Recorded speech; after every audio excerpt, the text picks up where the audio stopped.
Hey guys, this is Michael from LCH, standing in the lot of what will eventually be a beautiful custom home for one of our clients. We're coming at you from north of Etobicoke today, where we're seeing tons of these custom home infill projects happening. For this segment, we're going to talk about excavation.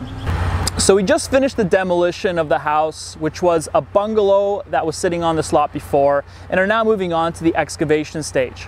Here are some of LCH's quick tips that can help you have a successful excavation for your project. Tip number one is call before you dig.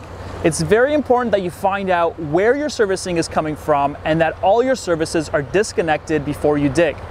A service called Ontario One Call does free locates for you that's going to show you where all of your utility lines are coming into your property and at what depth. You want to make sure that all these lines, like your water line and your gas lines, are disconnected. Otherwise, when you start digging and you damage these, it can lead to some serious liability. The last thing you want to do is to damage a water or gas line during an excavation, which is going to lead to a huge amount of expenses and downtime while also endangering your workers. Tip number two is setting up proper tree protection. You should be setting up proper tree protection that has orange mesh fencing that surrounds wooden stakes that's going to protect the trees and the roots from the construction and excavation that would be occurring. Failure to provide proper tree protection can get you in trouble with urban forestry if you end up damaging the roots and killing the tree, which can lead to some very hefty fines. This site actually had a few trees that we had to remove, but our proposed structure made it impossible for us to protect the trees. Just remember, if you want to protect or remove these trees, you would need to fill out the appropriate applications and get sign-off from the city first. Your type of soil may also be important if you're digging deeper than your neighbor's foundations. Your specific soil type will determine which angle of repose you will need to meet, as shown on the illustration here. If you cannot meet this angle of repose, then you will need to do some sort of shoring in order to protect your neighbor's foundations from movement and settlement. Tip number three is you need to understand the soil conditions on your site. On this site, we have good soil here as the property has a mixture between clay and dirt. Solid soil is ideal to build on and easy to dump. And if you have soil that is softer, like a sand-silt mixture, then you might need to have specific building requirements to support your house, like helical piers. The softer your soil, the more at risk you are of potential cave-ins. So be aware. Measure, measure, measure.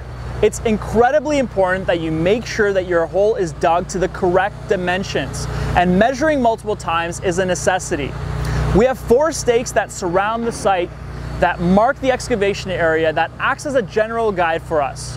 We're generally going to be digging 1 meter in from the staked area until the surveyor eventually comes into the pit and pins the house's foundation to indicate exactly where the house is going to be built. The measuring device that Lopez is using here makes a beeping sound which tells the excavator if he is digging at the right elevation or not. Not measuring correctly can lead to massive problems down the road with your building inspector, so make sure you measure once, twice, or 3 times to ensure accuracy. The last tip that we have is that you need to be mindful to prepare your site for the next trade. Your excavation should have a smooth bottom so that the foundation crew can make sure that they will not need to do any more releveling. You should also make sure that your dig provides at least 2 to 3 feet around the foundations and footings so that forms can be set up properly and that the contractors have space. Always understanding what your next trade requires is important for every step of the development process. You do not want to give your contractors a reason to give you a change order and charge you more than they had originally quoted for the work because your setup was not done properly. So that's it for this segment. Thanks for watching, and we'll see you next time. And remember, the perfect lifestyle is up to you.